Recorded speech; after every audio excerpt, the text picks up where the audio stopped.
Don't download Nummi Finance app before watching this. If you're considering the Nummi Finance app, pause for a moment. Most people assume it's a complete finance solution, but the reality is a bit more complicated than you think. Nummi Finance promises to help users track spending, budget, and even invest in simplified portfolios. On paper, it's convenient, but the surprising truth is that its investment tools are extremely basic. You won't find advanced options or the ability to pick individual stocks, which can frustrate more experienced users. Fees are another hidden factor. While the app advertises free features, premium access comes at a monthly cost. Many people don't realize how these fees can eat into your returns over time, especially if you're investing regularly. Small charges might seem insignificant, but over months and years they add up.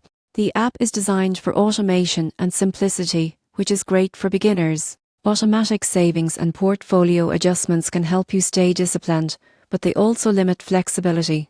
You're essentially giving up control in exchange for convenience. If you prefer hands-on investing, this won't be the right tool for you. Security is standard, with bank-level encryption and compliance measures. Your money and personal data are safe, but remember that all investing carries inherent risk. Automated tools cannot guarantee profits, and market fluctuations can impact your portfolio's value. Customer support is primarily digital, with minimal human interaction. If you encounter issues or need guidance, resolving problems can be slower than with a traditional investment platform. In conclusion, Nummi Finance is ideal for beginners seeking simplicity and automation. But it's not a replacement for full-featured investing platforms. Limited options, subscription fees, and restricted control make it better suited for casual, hands-off investors. Know the limitations before downloading, and you can use it effectively without surprises.